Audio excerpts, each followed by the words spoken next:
I was just saying something bad. All right, there we go. You would think I would get dressed up for work, right? That's what Bursky said. Someone came and actually said that to me. We're live? Right. Wow, we're live. That's a good thing. Some of us don't wake up. Some of us wake up and go blind. It can just happen to you. I said my morning prayers, woke up, I couldn't see. I called my husband, I said, I can't see. I'm going to go to the eye doctor. He said, you go to the eye surgeon. Because I thought I could have a cataract, and I'd rather have a Mercedes, you know? All right, so that didn't work. I want you lots of butter. Lots of butter. Your mother is ringing in my ear. I don't know why. This is terrible. My first boyfriend, his name is Nelson Agron. I hope you're watching, Nelson. I still love you, of course.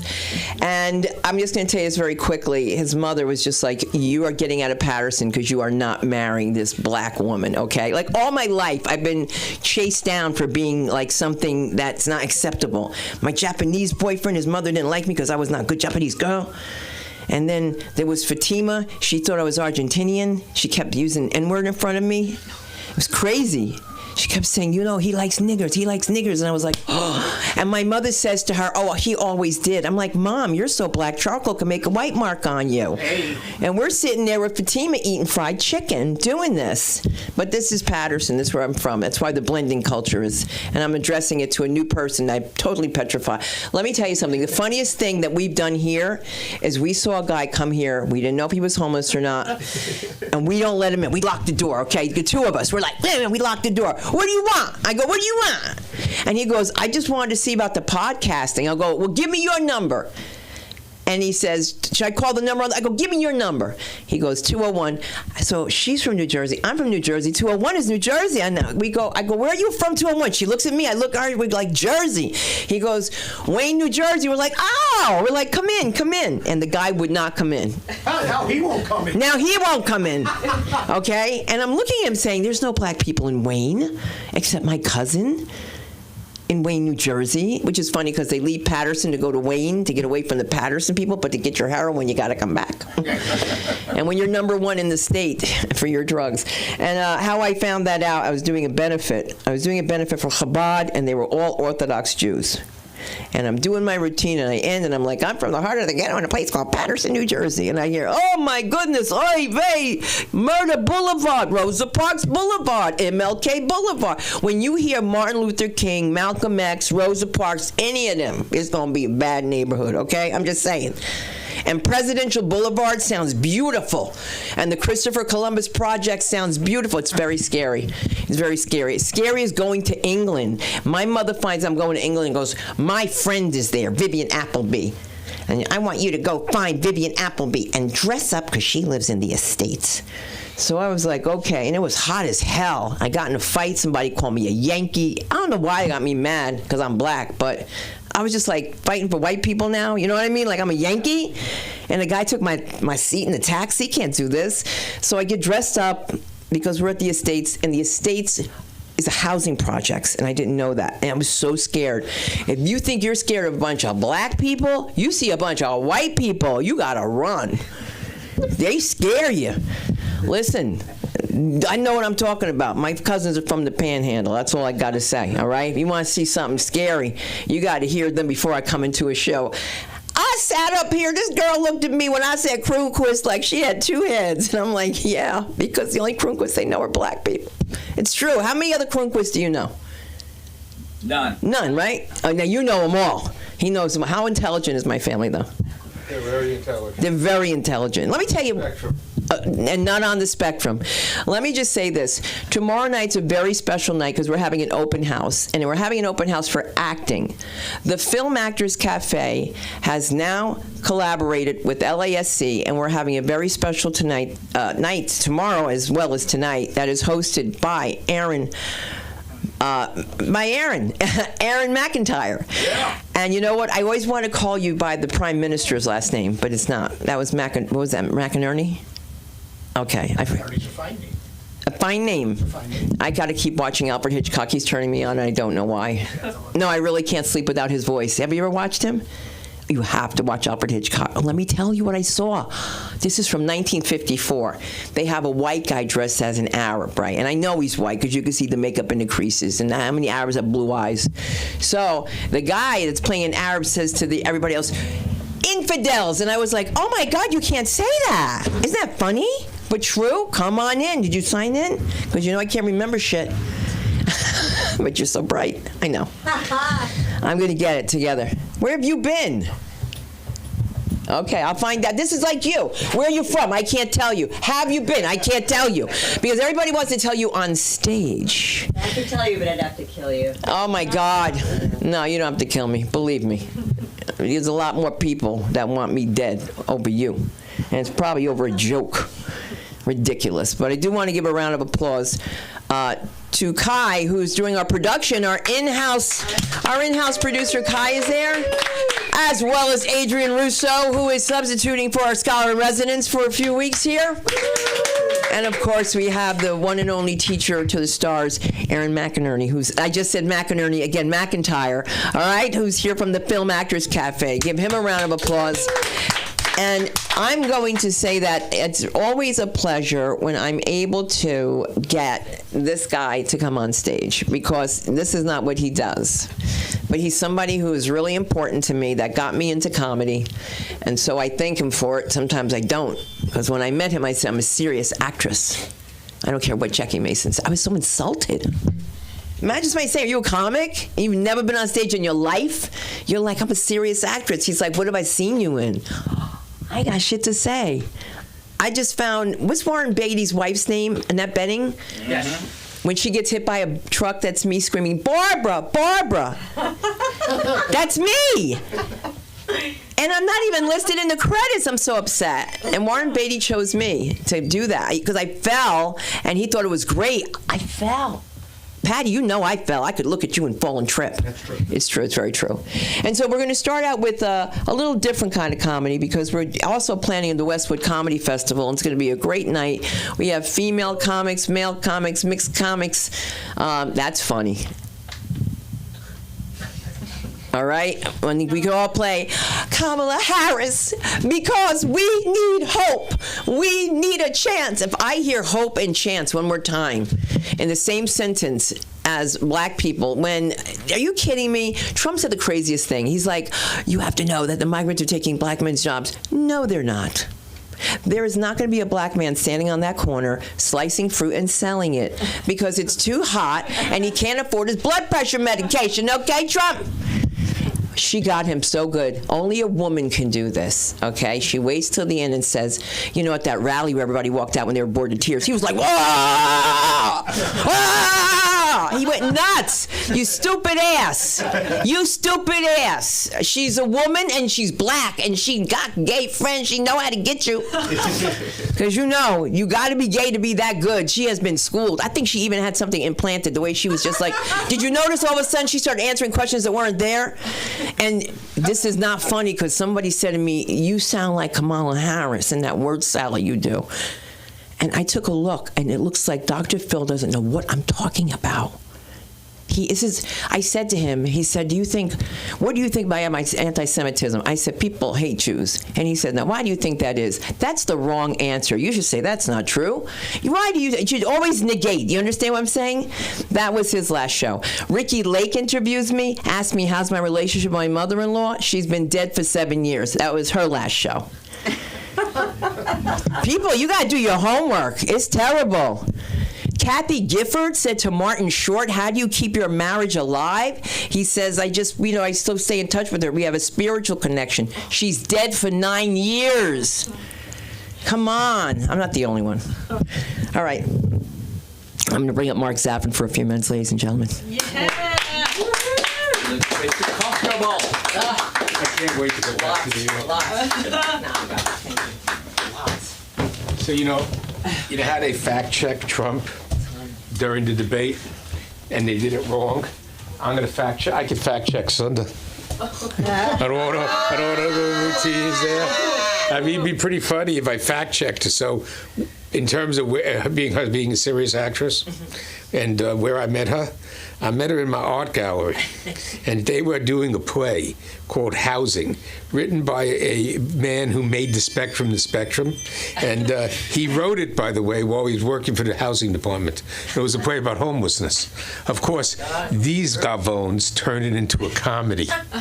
They made complete fun of everything the man was doing, and he's sitting there, and he looked like Bozo the Clown, and he was pulling out both of those tufts of hair on his side of his head while he was going like this.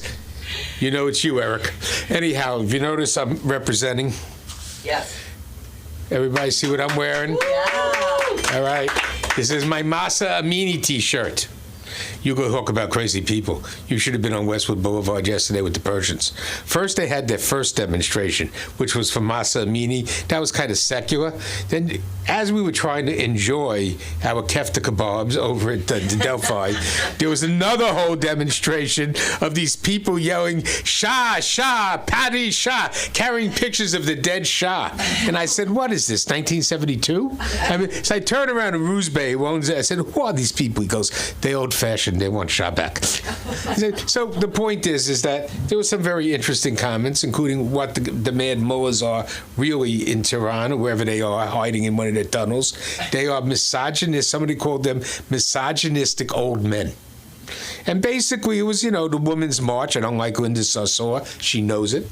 All right? Anyhow, the woman from the Women's March from New York, they threw her out because she's an anti-Semite. So why did Dr. Phil say, why do you think that? Because he knows, all right? You don't have to ask anything about it. Look at what's going on in this world. It just bubbles to the surface like lava coming out of a hot spring. Why? Because it's easy. Everybody just joins on. Oh, yeah, I heard about that from Grandma. When he was wearing those little double slashes on his hat, telling us about the good old days and the Hitler Youth. Don't think there aren't people like that in America. Here I am sitting at the Student Union, University of Rochester, talking to my friend Walter Lukaup, who's telling me how his father, the Yugoslav, was in the Waffen-SS in World War II. I said, what the fuck's wrong with you, Walter? He goes, listen, it was that or starve. Right? But that didn't make him any less an anti-Semite. Bottom line, it's there. Well, Iran doesn't have much long to live. The country's going to be wiped out within the next 10 weeks. As soon as they announce that they have enriched enough uranium, the Israelis are going to bomb the living shit out of them. And they ain't going to stop. Because there's nothing that's going to stop the Israelis from destroying Iran if Iran gets nuclear weapons. And guess who's going to help? The Saudis, the Syrians, and everybody else. Because they is terrified. All right? There is nothing worse than a theocracy. Anytime there's a theocracy in our time, and I'm talking to you, Pope, all right, moron. Well, my recommendation to American Catholics is choose between the lesser of the two evils. Now, Trump doesn't want to let in migrants. Duh. And Kamala is for abortion. Which do you think is worse? It's like, what's wrong with you? Shut your mouth. You don't fucking live here. You got nothing to say. All right? It's like George Clooney. Where do you live? Oh, Italy. In what? A villa on Lake Como. And you're married to who? Oh, the Lebanese activist. So tell me, why can't you keep your mouth shut? You're just Rosemary Clooney's lucky nephew. The first of the Nepo babes. Georgie boy, all right? I just wish they'd all shut their mouths. Let people choose for themselves. I was sitting there at dinner the other day. Somebody asked my daughter, who you voting for? She says, Kamala. She looks at me like I should be smacking her. I said, she's an adult. She can choose for herself. Besides, under my breath, it's fucking California. A vote don't count anyhow. Yeah. I mean, the only thing that your vote counts for in California is let's get rid of some of the bums in the assembly. In the California legislature. That's who we have to start with. Forget about the President of the United States. 9 times out of 10, if he doesn't win the House and the Senate, he spends 4 years of irrelevancy. All right? It's like Caesar and Bibulus. For those of you who are not classically educated, okay, during Julius Caesar's first consulship as a progressive, he was faced with a hidebound conservative named Bibulus. Why was he called Bibulus? Because he was this high. And his Bibulus was to flee. So when him and Caesar were young soldiers together, Caesar used to make fun of him. And that's when Caesar won the Aurora Borealis for bravery. Bibulus won shit. because he was a patrician. All he wanted to do is sit on his ass, tell other people what to do. So what he did during the entire consulship of Caesar is they needed 2 guys to vote, right? So he would make believe the omens weren't good, the geese flew in the wrong direction. It was like watching the first 4 years of Trump. We want to enact this. Oh no, the geese are flying in the wrong direction. We can't do that. I mean, what are you talking about? It was like Julius Caesar and Bibulus. But all right, maybe I'm in a funny mood today. Maybe it's because I'm not political today. Massa Amini wiped me out. They ain't nothing worse than a bunch of Persians. All right, they will get you and tire you out. And of course, it's probably the sake I had with my kids. Just loosens you up to actually tell jokes, Not that I know any jokes. My wife's convinced I also ruin every punchline. Yeah, I can't tell jokes. I can be a raconteur, which is about as best as I get. Anyhow, the truth is, the reason I can stand up here is 40 years of being a trial lawyer. You guys ain't nothing. Just remember, Melvin Belli, the king of torts, played the evil angel in Star Trek. It's an old history, yep. But in closing, by the way, somebody's phone ringing? In closing, of course, I'm not quite sure what I get, and it was pointed out to me aptly by one of the studio audience that Obama, ex-President Obama, has more people surrounding his Martha Vineyard estate than they are protecting Trump, who's a candidate for office. Now they either want him to be scared, ain't gonna work, or they want him to be shot. I'm leaning to the side somebody wants him dead. All right, but the bottom line is, there was an MSNBC moron. Is that an oxymoron?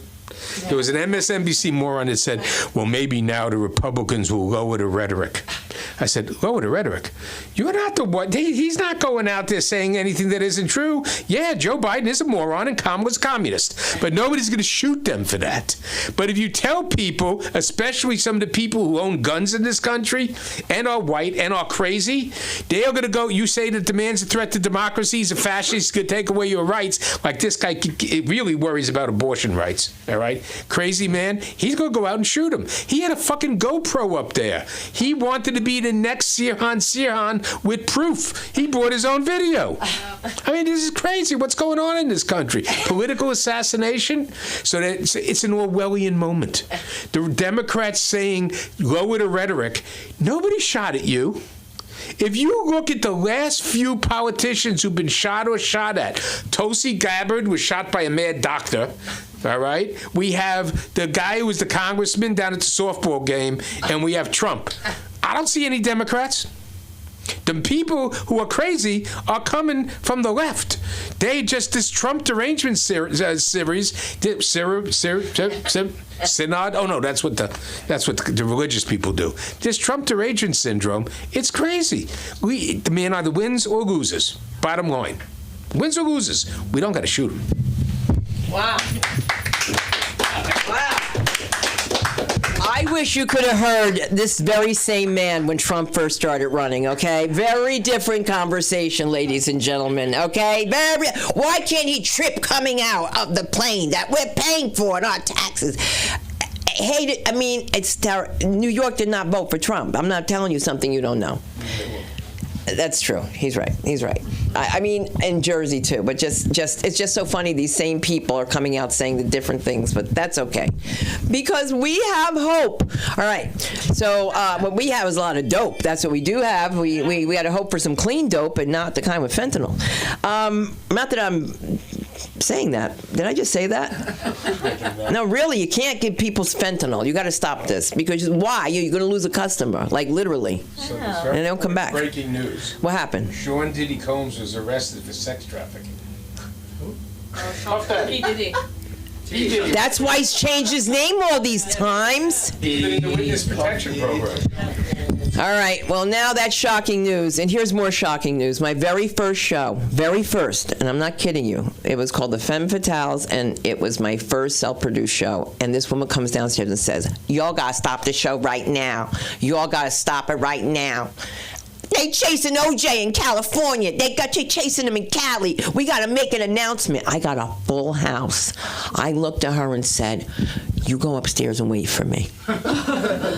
And I did that show. Did I not? I did this entire show, and people were shocked coming out. Did you know OJ got, I didn't even know. Like, we saw it, so New Yorkers are like, we don't care. You know what I mean? Like, oh my God, something happened to chasing or whatever. Because we had just seen him, literally. We're not going to go through this again, but we had just seen him. Like, that's crazy to have just seen OJ in person. What's even crazier is to think that there's a dearth of females in comedy. If you think there's a dearth of women in comedy, think again. This femme fatale is going to show you something new. Let's give it up for the comedy of Adrienne Russo. Let her hear you. Wow. Thank you, Sunda. A lot of references that I didn't really understand. I'm sorry, guys. But I believe all of you. I am going to try some stuff that, or some new techniques that Sunda told me to try, so we'll see what's happening. Yeah, right, exactly. So just a word on this shirt. So Knocked Loose is a band. It's a hardcore band. They're very good. I really love hardcore music, especially the kind that's like, and Patty would know this, that's basically written by guys with so many muscles that it looks like they can't read, and they just say one word and then there's a guitar solo, like masochism, and then yeah. So I got a Spotify notification that Knocked Loose was playing a show in Silver Lake, and they were playing the show from 12 p.m. to 3 p.m. And I was very confused because I had never heard of a hardcore show happening in Silver Lake in the middle of the day, and it was free. But I contacted my friend and I said, let's go to this show. It should be fun. And she was like, yeah, let's do it. So we're waiting in line. The line's really long in this random building in Silver Lake next to like a coffee shop that's really cute. And they're letting people in 2 at a time. And I was like, this is the weirdest show. Like, why would they let people in 2 at a time? And we're getting closer and closer. And my friend's like, oh, do you need earplugs? The music's going to be really loud. And I said, yeah. So I put the earplugs in, and we get in, and they said, oh, are you here for the merch pop-up? And there was no show. They just were bringing people in to sell overpriced merchandise. This shirt cost $45. Because I couldn't leave. They just said, yeah, you buy, the merchandise is over there. We couldn't even try it on. They just said, tell us your size, go over there, and then you just pick it up. And I couldn't believe it. I was like, it's just only in Los Angeles would you go to what you think would be a really cool event, and it just is a place to buy overpriced clothes, But I've been going to DIY punk and hardcore shows since I was in high school. In New Jersey, actually, I would go to this place in Montclair, New Jersey called the Meat Locker, and it was the coolest place in the world to me. I showed up, and you would walk down into this basement, and there'd be like a homeless guy sleeping like on the floor. Someone would be huffing paint in the corner. There'd be graffiti everywhere, and this music would be so loud that you would basically go deaf. And there'd be mold everywhere too. So like I'm deaf and I can't breathe either because of this place. And it was the coolest place in the world. And one time, I brought my friend who was into she was like a tennis player or something. She like spent her weekends playing the piano, or I don't really know. She's really like not like into stuff like this. And I bring her down, and I was like, "Isn't this the coolest place in the world?" And she was like, "It smells like a toilet. Like, why are you hanging out here?" And I was like, "I know, right? You can ask that guy." And I would like point to the homeless guy and be like, "And he'll buy you free booze. Like, like he'll go, But she wasn't into it. The thing about these DIY shows is that like I grew up with like a really sort of punk attitude, and a couple of years ago I went to a punk show, and there were signs everywhere that said no crowd surfing or stage diving. And and I showed up drunk to this show, and so I ripped all of these signs down. I was like, fuck that, this isn't punk, this is not what we're talking about, right? So the show starts, I'm in the mosh pit, like doing my thing. This girl like grabs me and is like, you're so hot, and kisses me, and I was like, yeah, I am hot, I'm gonna go back into that mosh pit. And I go and I fall and like hit my face, just completely face plant, and I had a huge black eye for 6 weeks. And that was the end of my mosh career. But like being hanging around like punks with like really cool, interesting like taste has really opened my mind up to weird performance art. I went to, it's pretty crazy because I'm kind of down for anything. I've seen people like smash bottles on their heads, pass out. I've seen people, punch walls and like show people their bloody hands, and everyone's like, wow, that's so cool. The thing is though, like when you say yes to all this weird performance art, pretty soon you wind up in an attic in Philadelphia, and there's a man wearing nothing but women's underwear, and he's holding up a dead fish singing "My Heart Will Go On" by Celine Dion, and you're like, this is awesome, this is just like the place that smells like a toilet.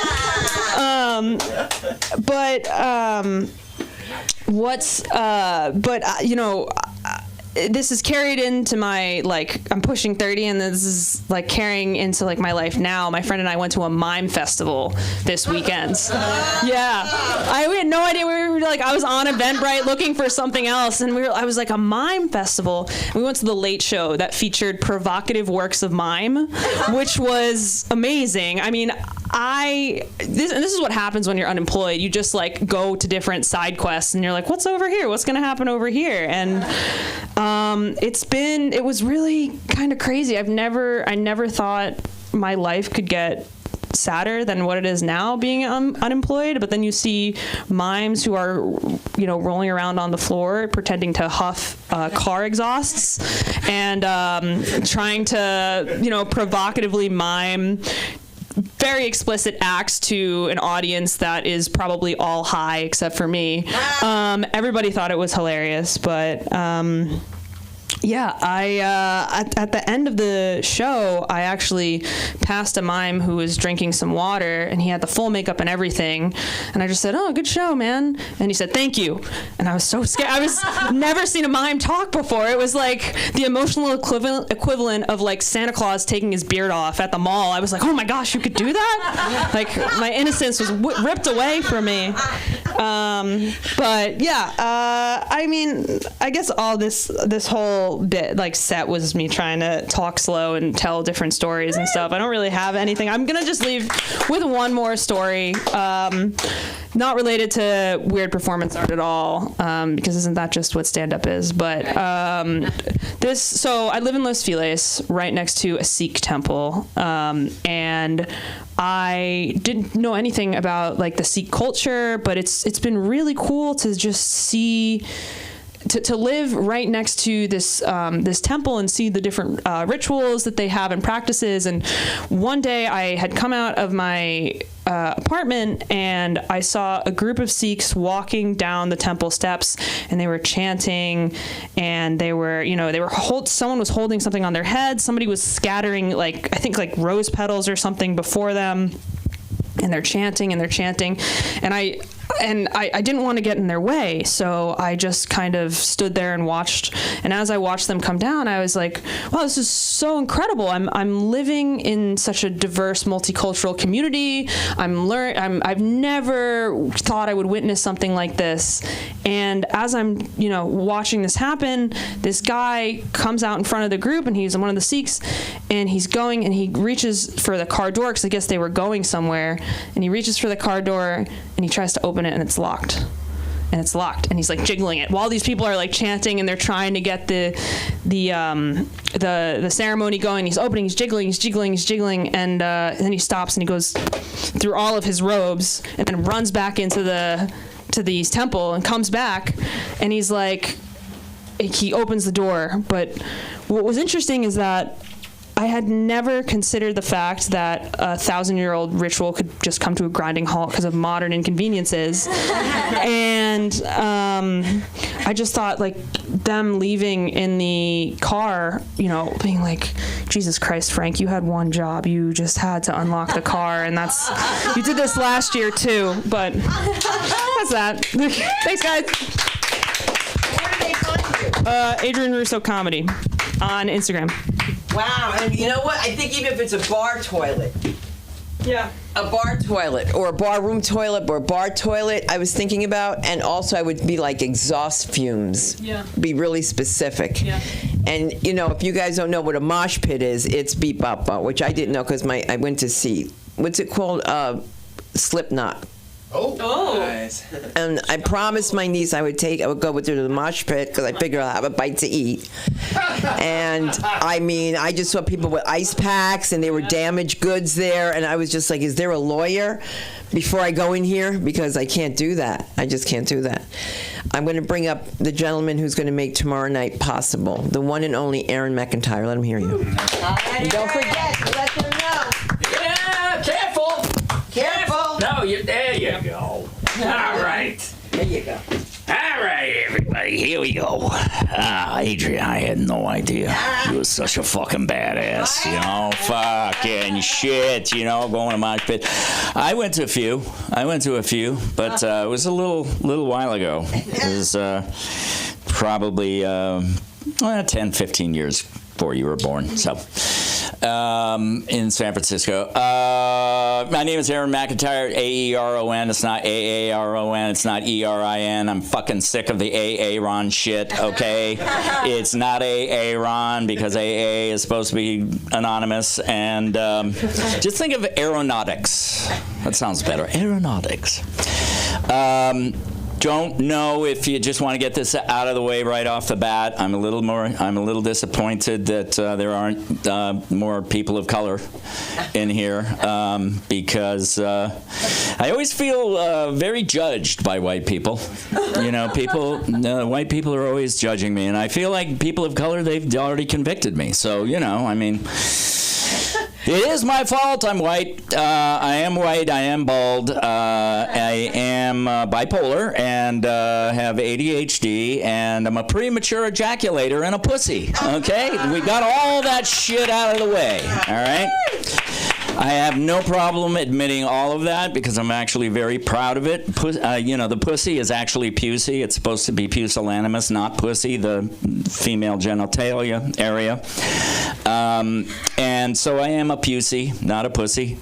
But I think it's very important to know that because the reason that I'm a pussy is because I fucking hate pain. I don't know if has anybody been in a fight? There's a few people I know. He's been in a fight. Anybody? Oh, Kai, I'm surprised. You've been in a fight? Did you start it? Did you start that fight? If I have to. If you have, no. Because I never understood that. There is nothing that I would do, you know, that I would not put up with to avoid being punched in the face. I cannot fucking stand it. It's just like, you know, somebody falls off a bike in a movie and I go, ah!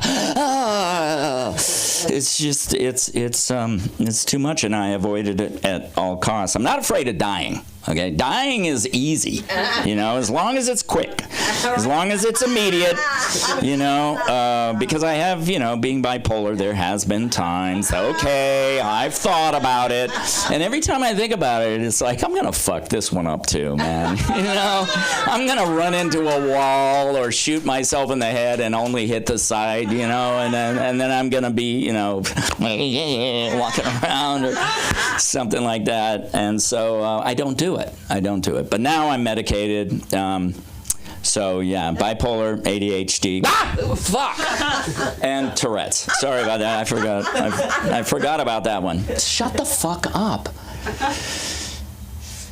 And multi-personality disorder. That's Brian. That's a guy who followed me around. When anybody in the military family? Anybody have a military family? Anybody? No. Yeah, kind of. Foreign service. Foreign service. Well, foreign service is foreign, so I don't know anything about that. But I was raised in Panama City, Florida. No, I wasn't raised there. I was just born there. But because I was in the military, we were moving around all the time. You know, like every 1.5, 2 years, you'd move to another place, sometimes across the world. I lived in Germany, I lived in Japan, I lived all over the place. So I always identify Panama City, Florida as my home because I have to fucking find some place to call home. And those first 6 days of my life were the happiest of my life, you know? And so I try to have fond memories of home. Had a really crazy mom. She was fabulous. I thought of a couple of other things. When I was a kid, anybody, if you've seen Manic, you know the Manic runs and he puts his hand on the railing and he goes shoo, and he jumps over. You know, does that thing with the catapulting himself over. I thought that was so fucking cool. And we had a couch that was kind of a rounded couch, so I would run across the couch and I'd put my hand down, and I'd jump over. I did it a bunch of times, and I was really good at it. I was getting really good. And my mom caught me, and she goes, stop doing that. Stop jumping on the couch. And so I was like, okay, all right. So one day, she's way back in the back of the house vacuuming. I thought, okay, so the sound's going to cover it up. She's way the fuck back there. Nothing's going to happen. I'm going to do it. And I ran, and I jumped, and I put my hand up, and my foot got caught on the back of the couch, and I went, boom! Oh. And was totally knocked out. Cold. Like, cold. So I'm laying there and I open my eyes, and as I'm opening my eyes, I hear this. I open my eyes and my mom is standing over me with a vacuum going, I told you not to jump on that couch. Oh. She was vacuuming around my fucking head. Oh, God. That was my mother. She left a bunch. She would leave. Yeah, nobody appreciates me. She would slam the door and walk out. And so by the time she really walked out for a year, she only left for a year. It wasn't that big of a deal, right? It was just, I was without a mom for a year with my dad, who had been in the military for 30 years at that point and never fucking raised a kid. And I'm a fucking hippie. I'm this long-haired hippie with fucking earring in my ear coming in, you know. My dad didn't know what the fuck to do with me, but, you know, it was very much that she was not appreciated. We didn't appreciate her enough. Because she fucking did nothing. I mean, she fucking did nothing. She never hugged me. She wasn't affectionate. So now I have to go out and find hookers and stuff like that. I don't find hookers because my daughter's watching. I don't, okay? What's that? What's that, sir? Yeah. God, there was some more stuff. Oh, yeah.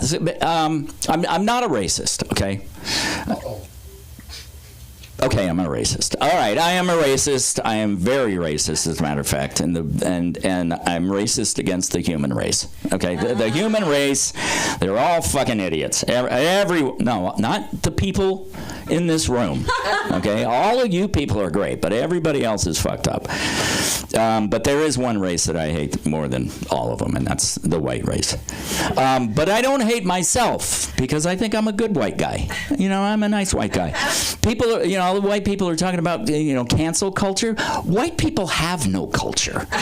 They have no culture unless it's like lawn chairs with, you know, Bud Light or, you know, sitting around with their hats on, or they're out there fucking flying jets all over the place going, yes, darling, well, we're going to, we'll take advantage of all those hicks in the sticks and we'll make something out of it.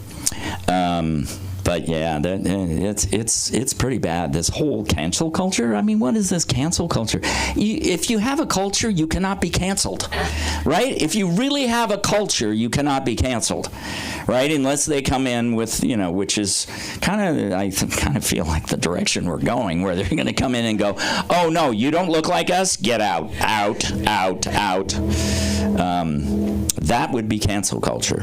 But you wouldn't be canceling the culture because they'd just be leaving and going someplace else and developing their culture there. very confusing in this world. Yeah, the dogs. They're eating the dogs. When he said that, and his mouth went, dogs. I actually stood during the debate. I stood there with my phone taking pictures. I'm like taking pictures of the fucking screen because the screenshots were fucking brilliant. You know, you see him, and she's over there going. I loved when she went. Like so condescending, you know.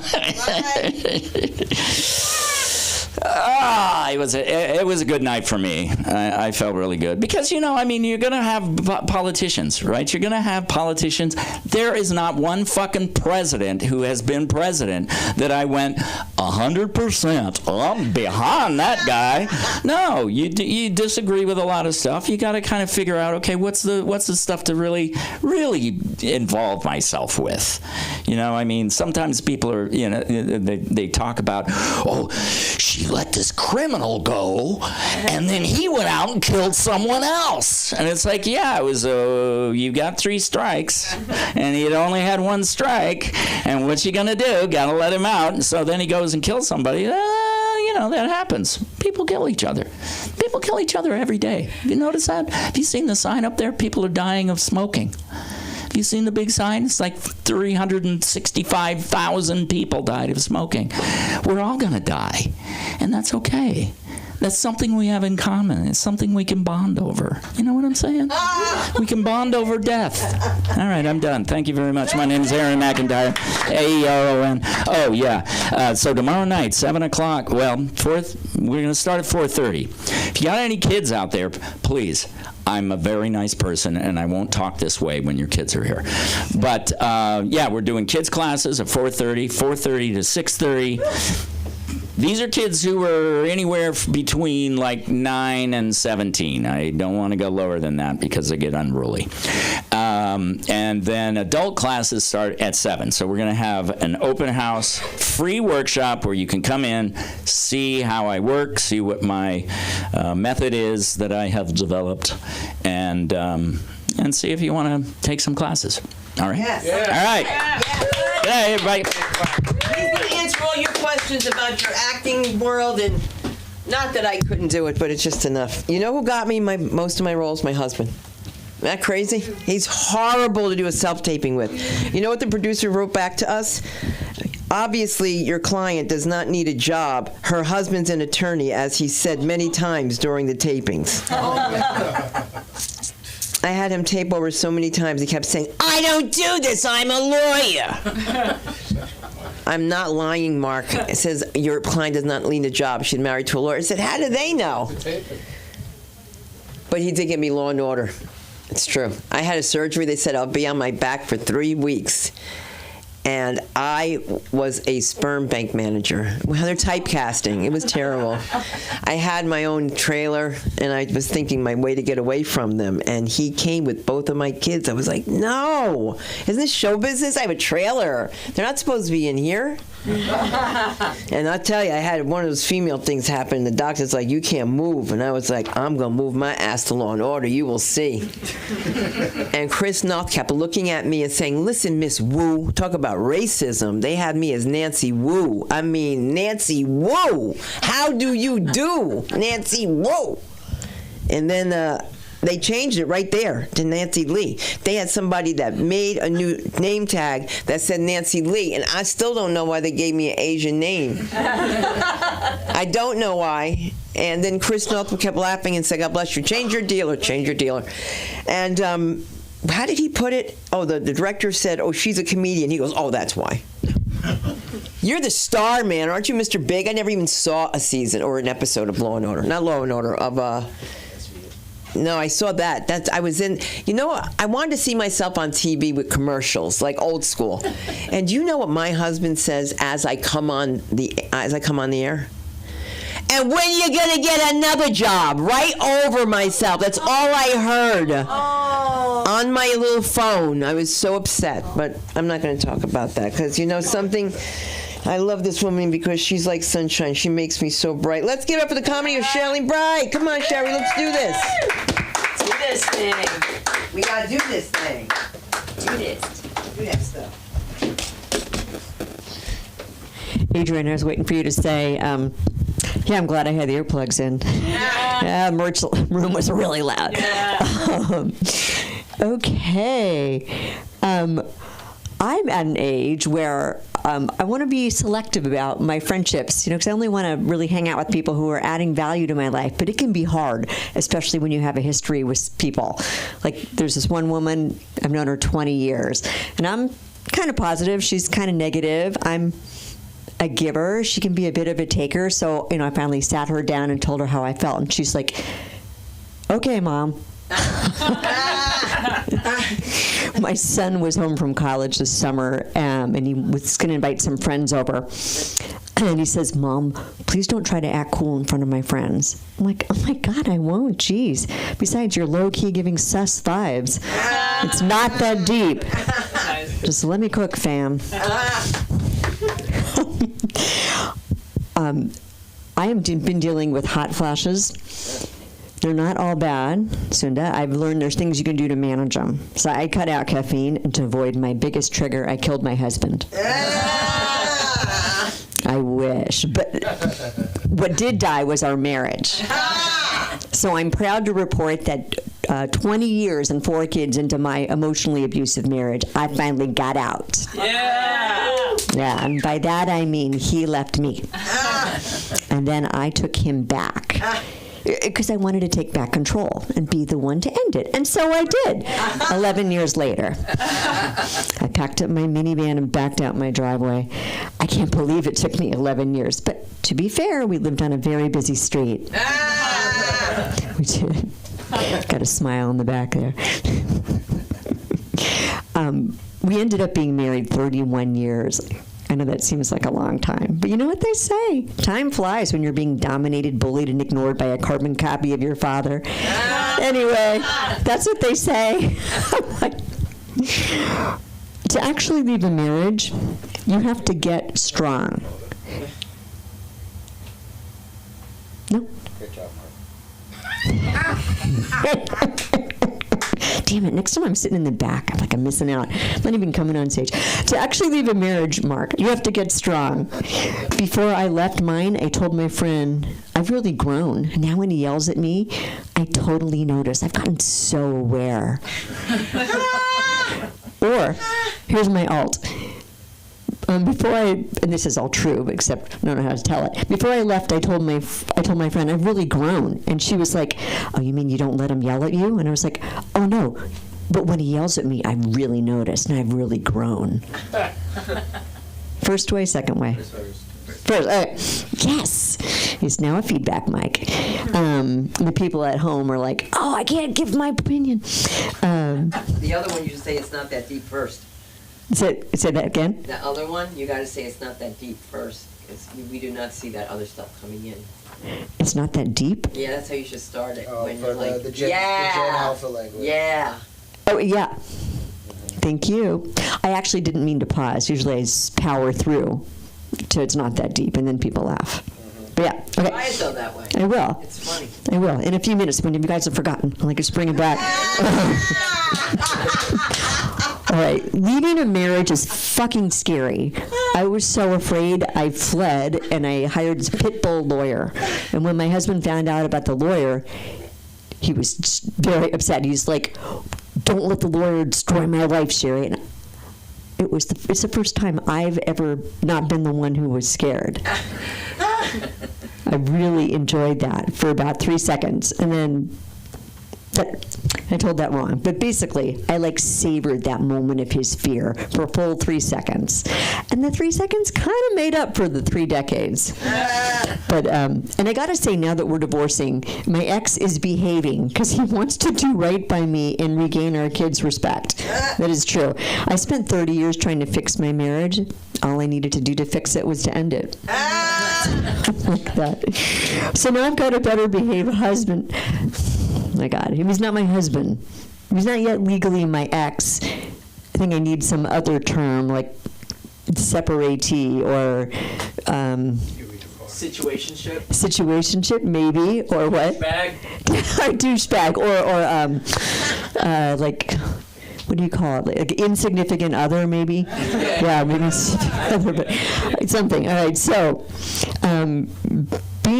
I was going to try to use insignificant other, but I can't figure out how to work it into here. But being separated is confusing. Like, I want this man out of my life, but now he pays for everything and doesn't rage. So there's that. I mean, I'm not going to say marriage. Our entire marriage, I couldn't decide what I wanted to watch on TV, or wasn't allowed to. That's 30 years of me TV. You won't know this. Like Hogan's Heroes, Andy Griffith, Carol Burnett. Oh, yeah, it was bad. But he did buy me a house. But no, I'm out. And in my candid set, I'm not flipping over my notes. In the beginning, I had so much anxiety about my divorce. I had regular dreams that the house was burning down. Oh my God. Now I feel quite a bit better. I still, like last night, I dreamt, actually, that the house was burning down, but now I'm already dead in the dream. Which is better. Having a divorce lawyer is like having an inattentive boyfriend. I read this one out. She doesn't read my messages. She leaves them unread. Is that the same thing? Yes. I mean, I get it. She's a badass bitch. She's seeing other women. I'm not the only one. But is she busy or is she ignoring me? Should I follow up or should I wait? Am I overreacting? Should I move on? But also, I'm fucking relieved because her hourly rate is so high. So I don't know how to equate that to boyfriend, but going through a divorce will make you competitive with your ex. But when you have kids, the one thing that you're united on is your kid's success. Like my son made in college, he made the dean's list, and I couldn't wait to call my ex, separatee, whatever, and tell him he told me first. He told me first. After so many years with the same man, I'm pretty excited about the opportunity of being with someone else now. But my vagina's like, now? At this point, my vagina is like a celebrity coming out of retirement. She's like, fine, but I'm not doing any publicity. No photos, no videos. And no one gets to make direct eye contact. Trying to kickstart an active sex life in my 50s feels almost greedy. And I feel like my vagina is like one of those people that shows up at a restaurant 10 minutes before closing, all like, feed me. And the people at the restaurant are like, fire up the grill. Don't forget to spit on it. Oh, she's covering her face. Yeah, I've aged out of pussy. So now I'm going to call it vagina. But I am become kind of a badass, right? Leaving this jerk. I might be becoming a cunt. So maybe I'll move on to that. That's not really something I'll probably use because I'm trying to go cleaner, but I just thought of that. Okay.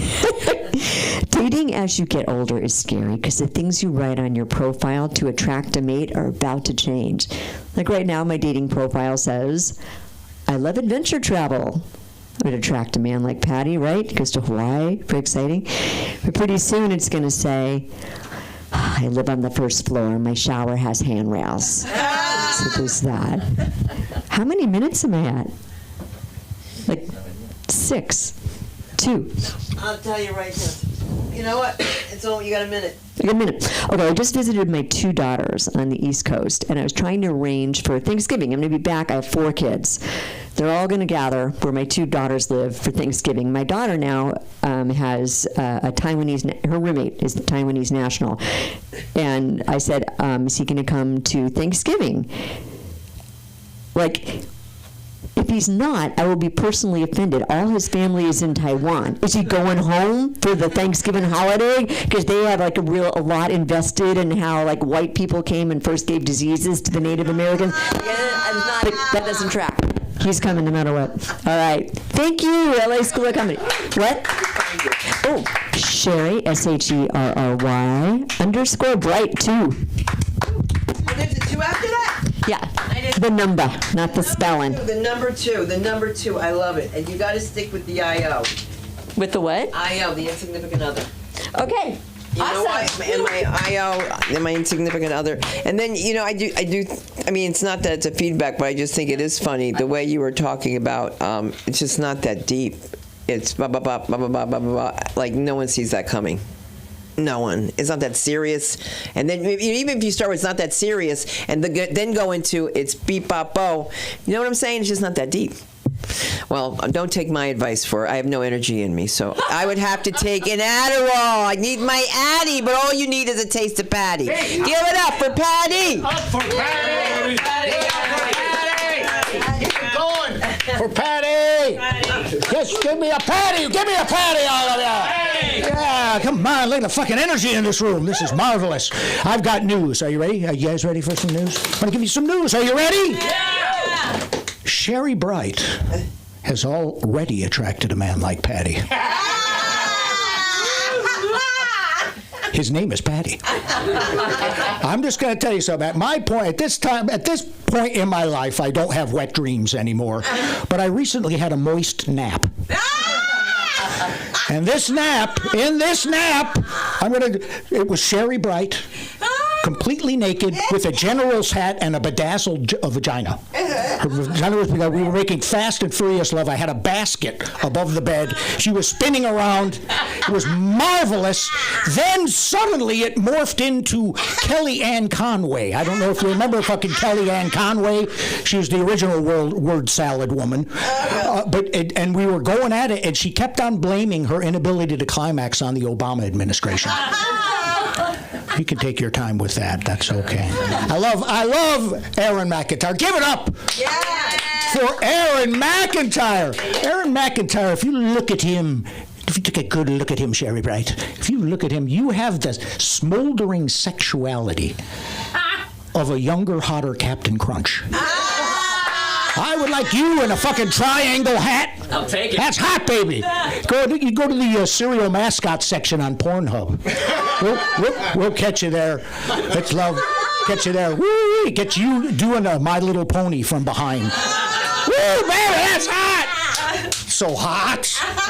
And don't you love Aaron Russo? I know I do. I love Aaron Russo.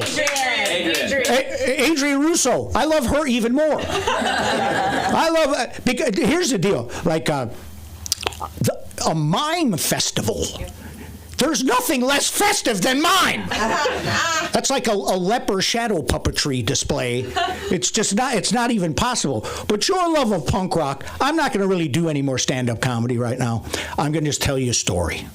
Would that be okay? I was in a band called Static Cling, which was a punk rock band. That's 100% true.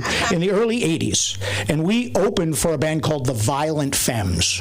Who anybody that knows punk rock would remember the Violent Femmes. And I had an incident where we opened for them, and I was backstage. I was behind a curtain. And there was a young lady there, very hot young lady, blonde Viking-looking woman.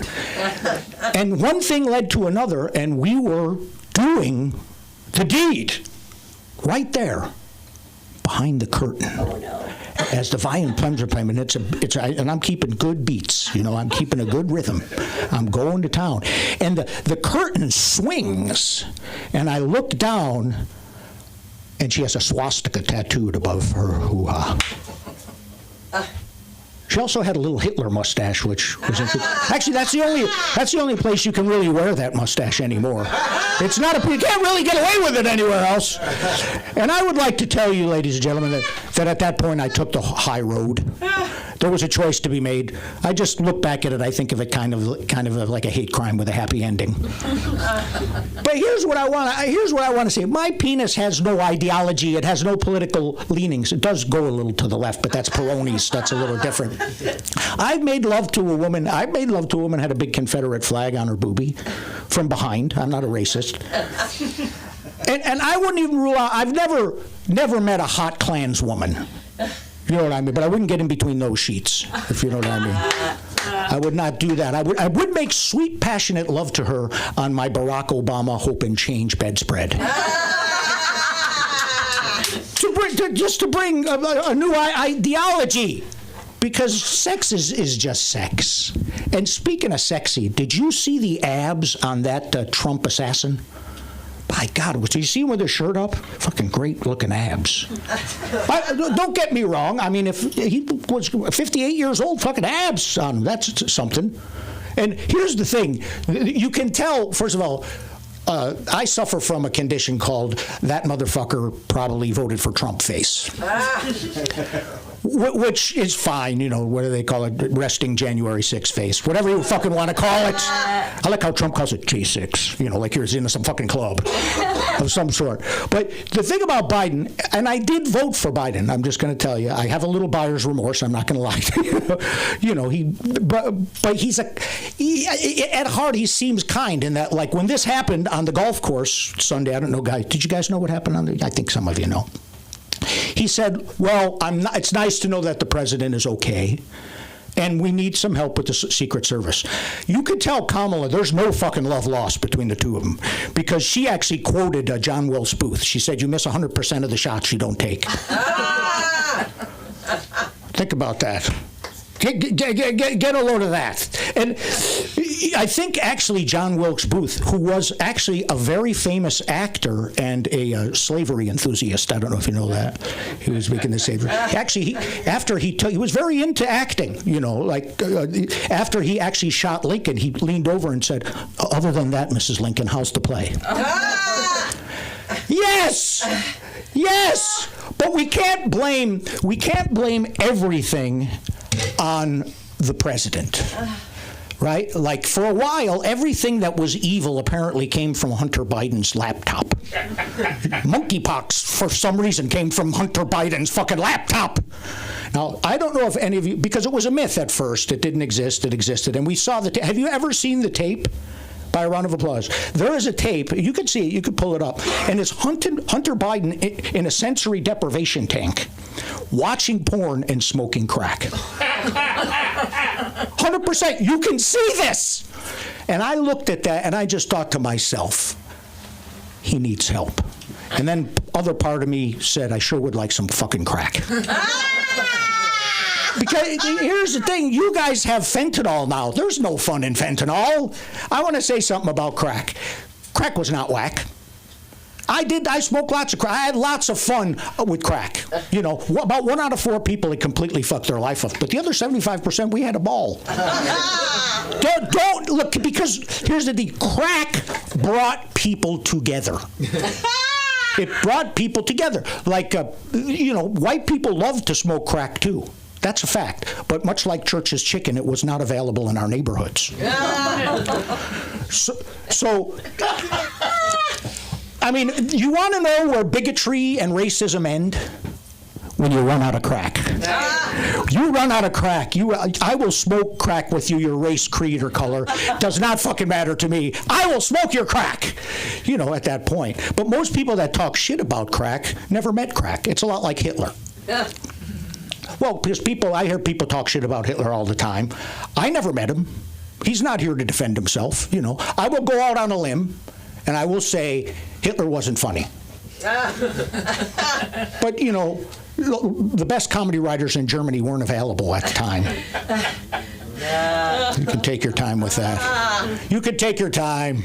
Slow down. This is the part of my act where you, all of you, just look at me, feel a little bit better about yourself. It's my gift to you. Because here's what I want to tell you, all of you. It's going to change.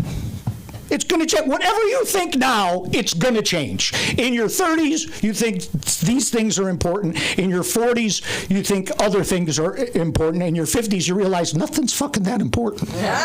Then in your 60s, you realize reverse mortgages and lower lumbar support and boner pills are very fucking, very, very important.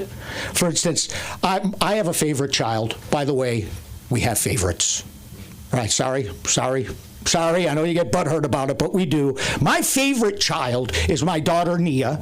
My daughter, Nia, is 29, makes 6 figures, criminal defense attorney, drives a Jaguar, still on my phone plan.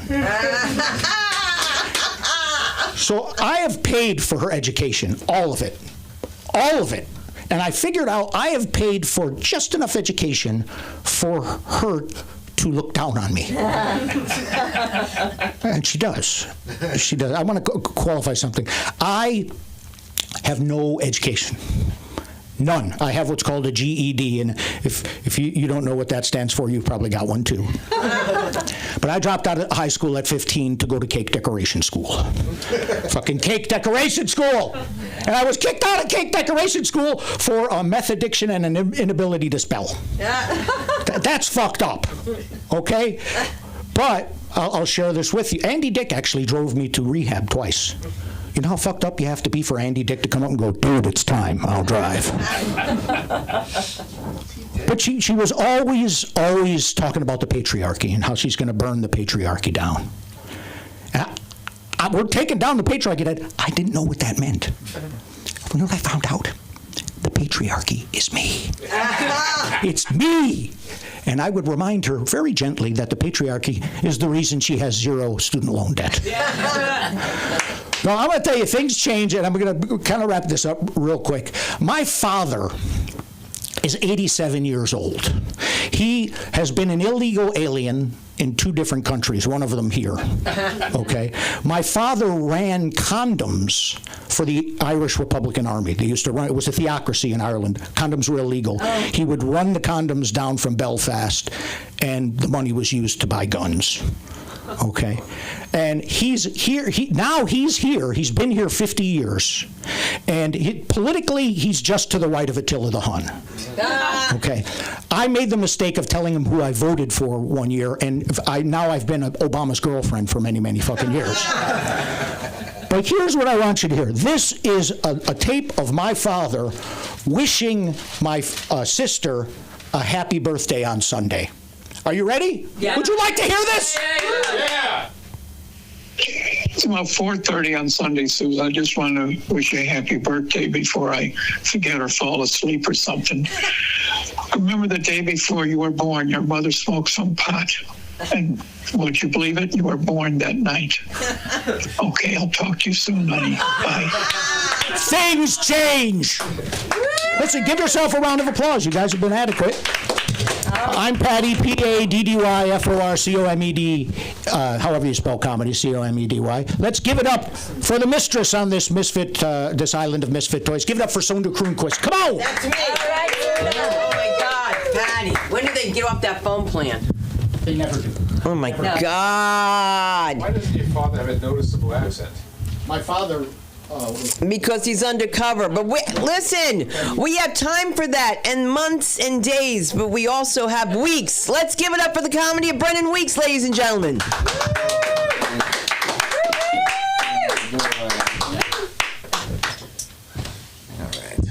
All right, settle down. I'm not a high-energy comic. Hi. Okay. We're talking about dismantling the patriarchy. That goes for you fellas in the back, too. There's another man talking. All right, let's settle down. I don't know. I was asking ChatGPT a couple questions recently, and I was like, can you make a character profile about me based on my search inquiries, right?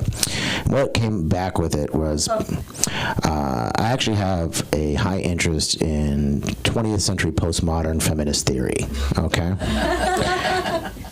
Because I've been posing a lot of dating questions to ChatGPT, right? And I don't know, I think every woman I've ever dated has always made more money than me. So I just don't, I'm benefiting to a certain degree. You know what I mean? Like, every woman I've ever been with has made more money than me. That's all. Okay. I always come to this mic when I don't think through my jokes. I'm here to work this shit out. That's right. Because dating is good for me. Dating is good for me because I have handsome privilege. Does that make sense? I have handsome privilege. The problem with handsome privilege, you lose it as soon as you open your mouth, right? Okay. Yeah, dating's good. Here we go.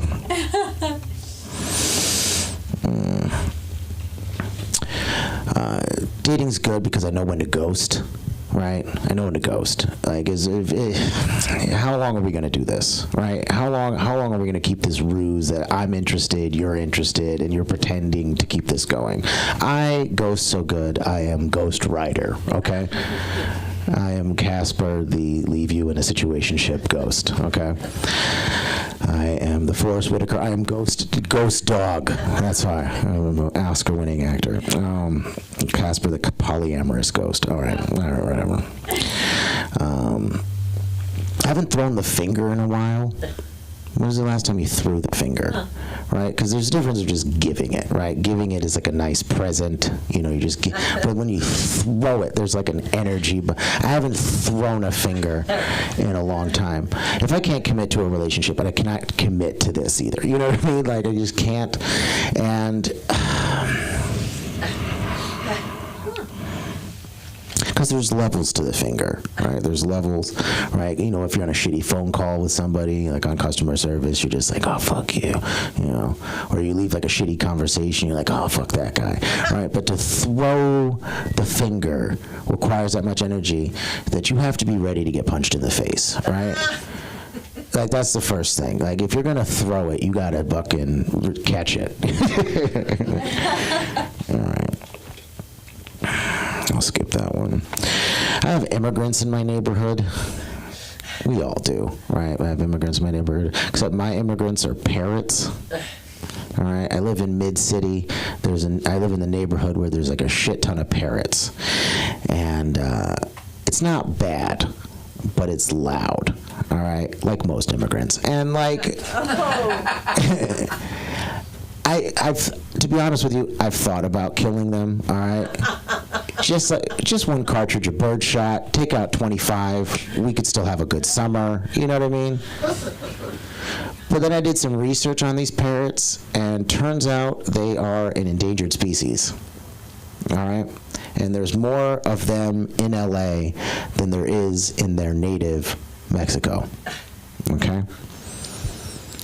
So I couldn't even kill these things if I wanted to. Like, it would just be harming the little remnants of what it is. Okay. What I want to do is switch it from Mexico to Venezuela and then like make it a connection from there. Okay. Is Venezuela funnier? Because they also took my cell phone. Is that the thing? Is that okay? I'll do that. That sounds better. Okay. A little bit racist. That's fine. You guys like that. I'm going back home to Albany to open up at the Albany Funny Bone for another comic. He's been on AGT or whatever. It's gonna be a big show, right? The hometown is coming out for this, and so don't judge me by this set. All right, I'm working up from this, okay? And I gotta go home, and I'm gonna be confronting a lot of people that I've seen in high school, right? And I'm going to go deal with that. And talking about dismantling patriarchal structures, I don't know if I would have made it in high school in the present time, right? Because as young boys in the 90s, we were harassing women, okay? Like, it was, being a boy in the 90s was like, I had a friend named Aaron Lyles. He was a child of a single mom, therefore no guidance, no supervision. We could do whatever we want. Obviously, tremendously bad influence, okay? I remember we were driving past a cycling marathon, and he reached out of the car and proceeded to slap everyone's asses in the cycling marathon. To be fair, they were going uphill, so everybody was ready. Everybody was ready, but we still did that. And there was a thing in high school where he would surprise dry hump people into their lockers, all right? So if someone was just bending down just to grab a textbook or something, he would just fucking leap and hump them into their locker. We would have never made it in today's times. All right? We would have been arrested for harmless play. And to be fair, also, I'm a teacher now, right? I'm a teacher now, and I could never condone that behavior in the first place, or I would lose my job. And it's gotten to a point, I actually sent a message on Facebook to my 7th grade earth science teacher apologizing to him for how terrible we were in class. Because now I know what that feels like. And I remember our earth science teacher's name was Tony, and him and one of the resource room teachers used to flirt, and my friend Aaron, who I mentioned before, would be like, Big Tone, and we would ruin this man's relationship with this woman for the next 2 years. Okay. And to give a little epilogue, Aaron Lyles died face down in a McDonald's parking lot from a meth overdose. So no good deed goes unpunished, right? Okay. Last bit, and I'll get out of here. Let's see if this works. All right, so white people need to stop, because you guys give recognition for things to other races that don't need recognition. For instance, have you ever been on the 10 freeway and noticed that it was called the Rosa Parks Freeway? My question is, didn't she ride the bus, right? Like, she would have never been on the freeway. That's also weird. We have a Johnny L. Cochran Middle School, right? What did he have to do with education? And then to top it off, we have a Russell Westbrook Why Not High School. That is the legitimate name of it. You should Google that. I can't, because I don't know if it's spread to other races too. I know there's Cesar Chavez Parkway, right, or whatever, Cesar Chavez. They just started Sitting Bull Avenue. You know what I mean? Like, if we just start making up useless shit. Okay, thank you for the tepid response. I appreciate it. I need to mic more. Thank you. Appreciate it. My name's Brennan Spike. Can we find you? Don't. They'll find you, Brennan. They'll find you. But that guy, you guys were so great tonight, and you always are, but he just got scared out of here. Is he coming back? Yes. He got scared out. I feel so bad. He left his jacket, right? Oh, that's yours? Well, then that's been the night. That's it. Wow. Yes, so please come by. We lost him. You guys are just at a really tight show. Tomorrow night. Good. We're going to call him to make sure. He's an actor. He's an actor. That's right. What have we seen him in? We'll see. We've seen him at the LASC. Listen, guys, again, come out tomorrow night. Brennan, come out tomorrow night. There's an open house. He's running it. He's doing the acting classes, the self-tapings, all that stuff. This has an acting school now attached, and it's called the Film Actors Cafe. And I'm really happy for Aaron. So come by tomorrow. We're having an open house at 4:30, and then for the young adults and for the old adults, it's at what, 7? It's at 7. So you guys will. The older adults. All right, guys. Have a good night, and please like.